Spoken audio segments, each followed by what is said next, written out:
So hey guys, this is Suraj from light the hack. और आज की इस वीडियो में हम बात करने वाले हैं कंप्लीट रोड मैप और इथिकल हैकिंग और how to become a hacker. पहले तो वीडियो स्टार्ट करने से पहले मैं आपसे एक क्वेश्चन पूछना चाहूंगा। आप खुद से ये क्वेश्चन पूछो कि आप हैकर क्यों बनना चाहते हो। क्या आपको कोई मूवी देख के क्रेज चढ़ गया है कि मुझे हैकर बनना है? हाँ, हैकर तो ऐसे करते हैं कि वो एक ही बटन में पूरी सिस्टम ही हैक कर देते हैं, चाहे खतरनाक ही होते हैं बिल्कुल। ये देख के आपको क्रेज आया है हैकर बनने का, या फिर आपको सच में कंप्यूटर में इंटरेस्ट है? जो भी है, वीडियो तो मैं बना रहा हूँ, लेकिन आप अपना पहले इंटरेस्ट ढूंढ लीजिए कि आपका सच में है। क्योंकि अगर आपका सच में इंटरेस्ट होगा इस फील्ड में तो आप आगे तक जा पाओगे, वरना आप बीच में ही डिमोटिवेट होकर पीछे रह जाओगे। मैं आपको डिमोटिवेट नहीं कर रहा हूँ, लेकिन मैं आपको बता रहा हूँ कि थोड़ा सा हार्ड तो है। उतना उतना भी हार्ड नहीं है। हर चीज आसान नहीं होती, लेकिन हार्ड भी नहीं होती। तो आप इसको सीख सकते हैं। तो आइए बात करते हैं कंप्लीट रोड मैप के ऊपर। तो सबसे पहले आपको क्या चीज़ आनी चाहिए कि आप हैकिंग सीख पाओ? सबसे पहली रिक्वायरमेंट है, आपको कंप्यूटर के बेसिक नॉलेज होनी चाहिए। इनपुट आउटपुट डिवाइस से लेके ऑपरेटिंग सिस्टम कैसे काम करता है, आपके माउस कर्सर, ये सब जितनी भी बेसिक चीज़ें हैं ना, कीबोर्ड कैसे काम कर रहा है, आपका जो फाइल है वो डेटा इनपुट कैसे कर रहा है, आउटपुट कैसे दे रहा है, ये सारी जानकारी आपको होनी चाहिए। अगर आपको ये नहीं आती है तो आप आगे नहीं बढ़ पाओगे। इसीलिए ये जितनी भी आपकी बेसिक है पहले वो क्लियर करो। जितना फंडामेंटल आप क्लियर करते जाओगे, स्ट्रॉन्ग बनाते जाओगे, उतना आपका बेस स्ट्रॉन्ग होगा और आप आगे अच्छा परफॉर्म कर पाओगे। नंबर 2, इथिकल हैकिंग में सबसे ज़रूरी होता है नेटवर्किंग। नेटवर्किंग क्यों ज़रूरी है? आप अपने सिस्टम पे बैठ के अपने सिस्टम को हैक तो करोगे नहीं ना। नेटवर्किंग का मतलब क्या होता है? कंप्यूटर आपस में कनेक्टेड है। कंप्यूटर आपस में कनेक्टेड है तो किसी नेटवर्क के थ्रू कनेक्टेड है ना। तो आप किसी नेटवर्क में घुस के तभी तो किसी को हैक कर पाओगे, तभी तो आप किसी के सिस्टम को टेक ओवर कर पाओगे। तो नेटवर्किंग आपको अच्छे से आनी चाहिए। ये पता होना चाहिए आपको कि टीसीपी आईपी क्या होते हैं, ओएसआई लेयर कितने होते हैं, उसके अंदर क्या क्या चीज़ें होती हैं, उसके मॉडल्स किस प्रकार से काम करते हैं, टीसीपी आईपी के प्रोटोकॉल जो हैं वो पैकेट को कैसे डिस्ट्रीब्यूट करते हैं, पोर्ट्स क्या होते हैं। और पोर्ट्स के ऊपर मैंने एक वीडियो बनाई है, मैं आई बटन में आपको लिंक दे दूंगा।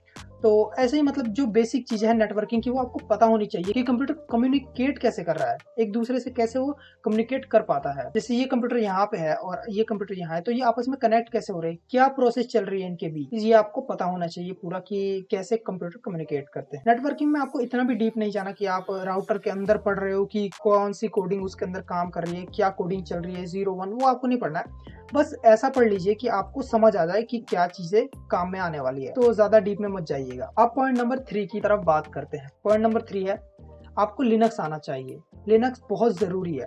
विंडोज में बैठ के हैकिंग नहीं कर पाओगे, आप कर पाओगे पर उस लेवल का नहीं कर पाओगे। उतने टूल्स आप विंडोज में यूज नहीं कर पाओगे। विंडोज एक लिमिटेड टाइम तक ही आप उसमें हैकिंग वगैरह कर सकते हो। आपको लिनक्स से रूबरू कभी ना कभी होना ही पड़ेगा। इसीलिए लिनक्स से डरिए मत, उसको सीखिए। वो भी एक ऑपरेटिंग सिस्टम ही है ना। कई लोग ऐसा होता है कि लिनक्स से डरते हैं कि भाई मेरे को कमांड लाइन से डर लगता है। भाई कमांड लाइन से क्या डर लगता है? जो काम आप ग्राफिकल यूजर इंटरफेस से कर रहे हो वही कमांड लाइन से भी करोगे, तो उससे क्या डरना। तो लिनक्स आप सीख लीजिए। उसकी फाइल हैंडलिंग कैसे काम होता है, उसका फाइल स्ट्रक्चर कैसे काम करता है, कैसे जो बिन फाइल है, बैश फाइल, जो भी चीजें है उसके अंदर क्या चीजें पड़ी हुई है, कॉन्फ़िगरेशन फाइल कहाँ पे पड़ी होती है, आपकी जो नई एप्लीकेशन आप डाउनलोड करते हो उसकी कॉन्फ़िगरेशन फाइल कहाँ होती है, काम कैसे करती है। आप नई चीज़ें जैसे कि आपने कोई टूल इंस्टॉल किया तो वो कैसे इंस्टॉल करोगे आप, ये सारी चीज़ें आप लिनक्स में सीखिए।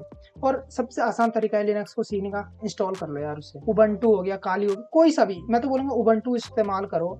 उसको डाउनलोड करो, VMware में चलाओ और उसको जैसे जैसे आप इस्तेमाल करो आपको धीरे धीरे चीज़ें पता चलती जाएंगी। इसलिए पहले इस्तेमाल करो उसको, तभी आप सीख पाओगे। अब बात करते हैं नेक्स्ट पॉइंट की तरफ, जो कि है प्रोग्रामिंग लैंग्वेजेस। आपको प्रोग्रामिंग लैंग्वेजेस आनी चाहिए। बहुत लोग ऐसा बोलते हैं कि प्रोग्रामिंग लैंग्वेज जरूरी नहीं है इथिकल हैकिंग के लिए, क्योंकि हमारे पास टूल्स है। पर भाई टूल्स भी तो बने हुए हैं ना, किसी कोड पे ही बने हुए हैं ना, प्रोग्रामिंग लैंग्वेज पे बने हुए, इसलिए आपको आने चाहिए। मैंने इसके ऊपर पूरी एक वीडियो भी बनाई है, आपको क्यों आनी चाहिए।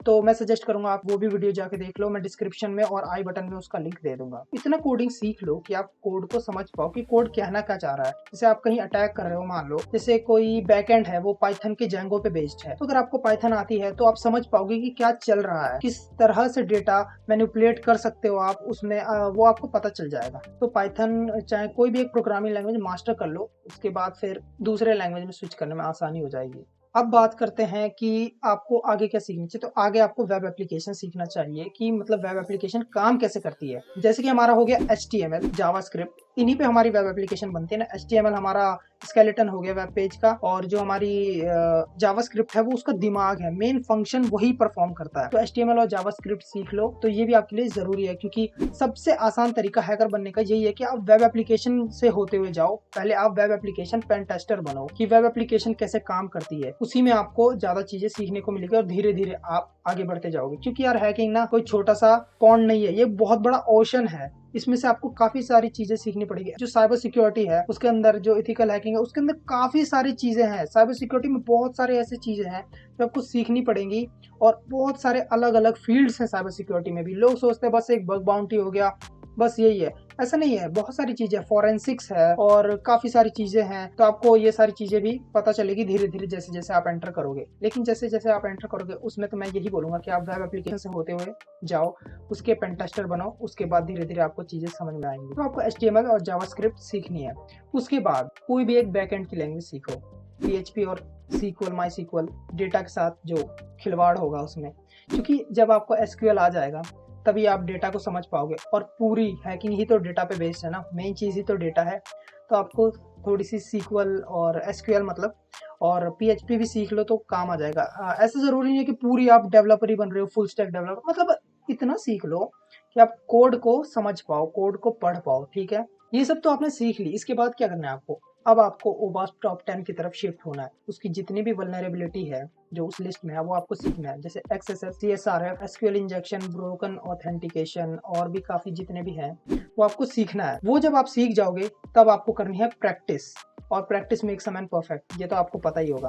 तो अब आपको प्रैक्टिस करनी है, सिर्फ प्रैक्टिस करनी है और प्रैक्टिस करनी है। जैसे हैक द बॉक्स हो गया, जैसे VMwares है, कुछ वल्नरेबल VMwares है, जैसे कि वर्चुअल बॉक्स में आप मल्टीडे सेकेंड ये इंस्टॉल कर सकते हो। आप एक मिस्टर रोबोट करके आती है, वो भी आप इंस्टॉल करके उस पर प्रैक्टिस कर सकते हो। DVWA भी आती है, उसको भी आप इंस्टॉल करके उस पर प्रैक्टिस कर सकते हो। तो जैसे जैसे आप प्रैक्टिस करोगे आपकी स्किल आगे बढ़ती चली जाएगी। उसके बाद आप बग बाउंटी की तरफ भी शिफ्ट कर सकते हैं। तो गाइस, आज की वीडियो में मैंने आपको बताया कि आपको क्या क्या चीजें सीखनी चाहिए इथिकल हैकिंग से पहले, और ये ही एक कंप्लीट रोड मैप है इथिकल हैकिंग का।